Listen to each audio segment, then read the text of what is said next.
Hello friends, this one's Richa Arora और आज मैं आपके लिए साइंस का topic crop production and management का पार्ट 2 लेके आई हूँ। स्टार्ट करने से पहले अगर आपने मेरा चैनल सब्सक्राइब नहीं किया तो काइंडली उसे सब्सक्राइब करें एंड अगर आपको मेरी ये वीडियो अच्छी लगे तो इसको काइंडली लाइक एंड शेयर ज़रूर करें।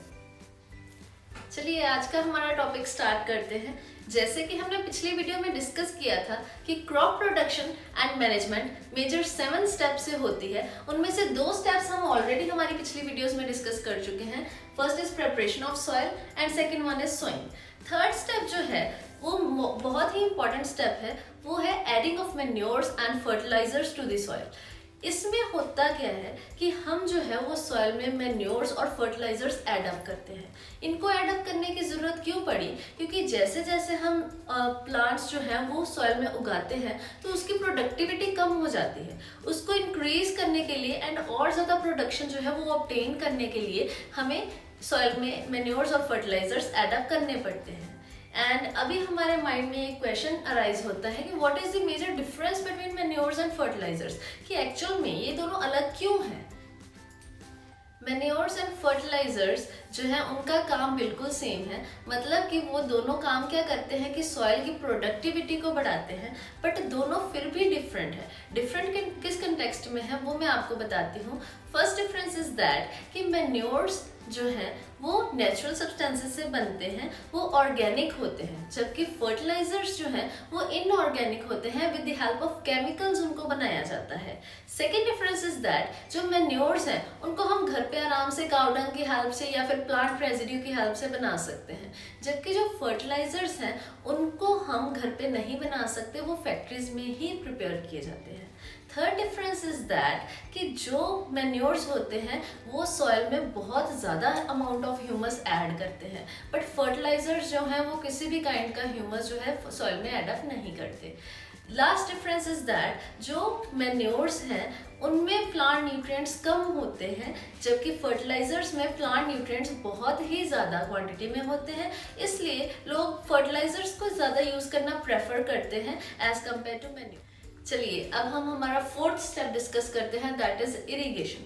जैसे कि आपको पता है कि प्लांट्स को या किसी भी क्रॉप को उगाने के लिए पानी की ज़रूरत होती है, तो ये काम जो है हमारे फोर्थ स्टेप में इरिगेशन में किया जाता था। ट्रेडिशनल मेथड में 3 मेनली मेथड्स यूज़ किए जाते थे इरिगेशन के लिए। पहला था पुली सिस्टम, दूसरा चेन पंप एंड तीसरा लिवर सिस्टम।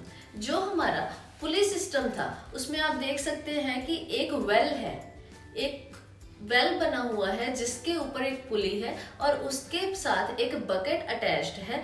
जो भी कोई भी ह्यूमन बीइंग या फिर लेडीज जो क्या करती थी वो उस रस्सी की हेल्प से, जो बकेट की हेल्प से पानी बाहर निकालती थी और उससे जो फील्ड्स हैं उनको इरिगेट किया जाता था।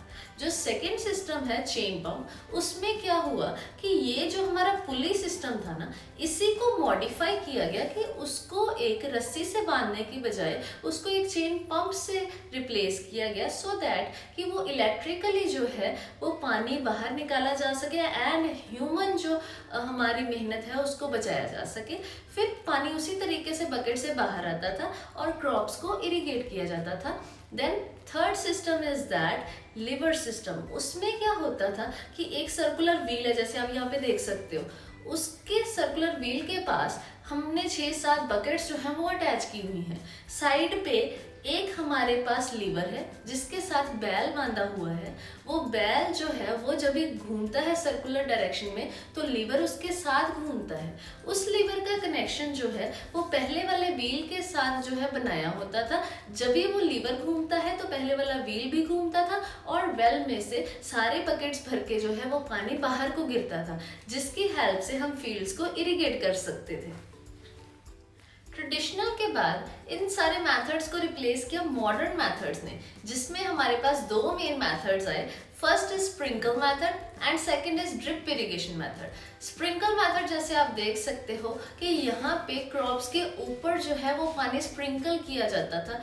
इसका कारण था क्योंकि जहाँ पे पानी कम होता था तो हम ज़्यादा अमाउंट में इरिगेशन नहीं कर सकते थे। तो क्या होता था कि हम ऊपर से ही उसको पानी छिड़क देते थे, छिड़काव करते थे पानी का, जिससे कि थोड़ा बहुत पानी उनको मिलता था एंड वो क्रॉप्स ग्रो करती थी। But with the passage of time ये चीज़ नोटिस की गई कि इस मेथड से बहुत सारी क्रॉप्स जो है वो खराब होने लगी, क्योंकि पानी तो प्रॉपर रूट्स तक पहुंचता ही नहीं था, वो ऊपर लीव्स तक ही रह जाता था अगर थोड़ा बहुत जाता भी था तो।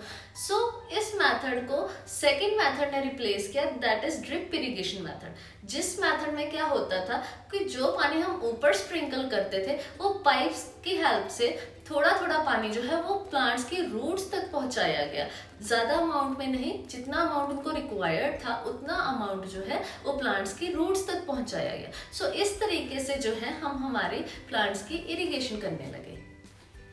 हमारा क्रॉप प्रोडक्शन का नेक्स्ट स्टेप है प्रोटेक्शन फ्रॉम वीड्स। सबसे पहले आपको ये पता होना चाहिए कि वीड्स क्या होते हैं। वीड्स होते हैं कि अनवांटेड प्लांट्स जो हमारी क्रॉप में ग्रो करते हैं उनको हम वीड्स बोलते हैं। जैसे कि मैंने आपको बोला कि मैंने वीट की फसल जो है वो उगाई, उसमें से अगर मेरे पास ग्रास उगने लगा तो वो ग्रास क्या होगा, वीड होगा। मतलब कि ये मैंने उगाए तो नहीं बट खुद ऑटोमेटिकली जो है वो ग्रो कर रहे हैं, ये वीड्स होते हैं। ये वीड्स क्या करते हैं कि जो न्यूट्रिएंट्स मेरे प्लांट को चाहिए, मेरी क्रॉप को चाहिए, उनको खुद कंज्यूम कर लेते हैं, जिस वजह से मेरी क्रॉप जो है वो प्रॉपरली ग्रो नहीं कर पाती। पहले क्या होता था, इनको रिमूव करने के लिए मैनुअली हाथ से इनको जो है वो उखाड़ दिया जाता था, इनको बाहर निकाल दिया जाता था फील्ड से। बट अभी क्या हो गया है, अगर लैंड ज़्यादा है तो हाथ से इतना हम नहीं रिमूव कर सकते, तो अभी क्या करते हैं कि इस सबको रिमूव करने के लिए वीडीसाइड्स आते हैं, जिनकी हेल्प से हम इस वीड्स को जो है रिमूव कर सकते हैं या इनको ख़त्म कर सकते हैं हमारी क्रॉप में। हमारा क्रॉप प्रोडक्शन का नेक्स्ट स्टेप है हार्वेस्टिंग। हार्वेस्टिंग क्या होता है, जब भी हमारी क्रॉप ग्रो करके रेडी हो जाती है उस टाइम हमने उस क्रॉप को काटना भी होता है, उस स्टेप को हम हार्वेस्टिंग बोलते हैं। तो पहले क्या होता था कि हार्वेस्टिंग करने के लिए सिक्कल की यूज़ की जाती थी। सिक्कल की हेल्प से मैनुअली जो है वो क्रॉप को काटा जाता था। But with the passage of time जैसे जैसे डेवलपमेंट होती गई वैसे वैसे सिक्कल को रिप्लेस कर दिया थ्रेशर्स ने या फिर कंबाइंस ने। इन थ्रेशर्स की हेल्प से एक तो टाइम बचता है, ठीक है, जिस टाइम में हमने वो मैनुअली काटनी थी हमारी क्रॉप, उसको हम कम टाइम में काट सकते हैं एंड हमारे जो है एफिशिएंसी भी उससे हम ऑब्टेन कर सकते हैं। क्रॉप प्रोडक्शन एंड मैनेजमेंट में जैसे आपको पता है कि हमने 6 स्टेप्स डिस्कस कर लिए हैं। सबसे पहले हमने किया प्रेपरेशन ऑफ सॉइल, फिर किया सोइंग, फिर किया एडिंग मैन्योर्स एंड फर्टिलाइजर्स, फिर इरिगेशन, फिर हमने क्या किया कि प्रोटेक्शन फ्रॉम वीड्स, देन हमने किया हार्वेस्टिंग। अभी हमने जो हमारी क्रॉप रेडी हुई उसको स्टोर भी तो करना है। हम सारी क्रॉप अभी तो यूज़ नहीं कर सकते, सारा साल होता है हमारे पास यूज़ करने के लिए, तो इसके स्टोरेज बहुत ज़रूरी है। हमारा 7th स्टेप है स्टोरेज। स्टोरेज में हम क्या करते हैं कि जो हमारी क्रॉप है उसको हम बोरियों में बंद करके जो गोडाउन्स होते हैं उनमें स्टोर करके रखते हैं, सो दैट कि उनको पेस्ट से या इंसेक्ट से बचाया जा सके। जो गोडाउन्स हैं उनको हम साइलोज या फिर ग्रेनरीज भी बोलते हैं, क्योंकि वहाँ पे ग्रेन्स स्टोर किए जा सकते हैं। सो नेक्स्ट स्टेप में हमारे पास जो स्टोरेज होती है वो साइलोज या ग्रेनरीज में की जाती है, सो दैट कि हमारी जो क्रॉप है वो प्रोटेक्टेड रहे एंड जब हमें उसकी नीड हो तब हम वहाँ से निकाल के उसको यूज़ कर सकें। तो ये था हमारा आज का topic crop production and management part 2। इससे हमारा topic crop production and management जो है वो ख़त्म होता है। अगर आपको इस टॉपिक के रेलिवेंट कोई भी डाउट है तो मेरे को कमेंट बॉक्स में काइंडली कमेंट करके बताएं एंड अगर आपको मेरी ये वीडियो अच्छी लगे तो इसको लाइक एंड शेयर भी करें। मेरी और वीडियोस देखने के लिए काइंडली मेरा चैनल सब्सक्राइब करें। Thank you.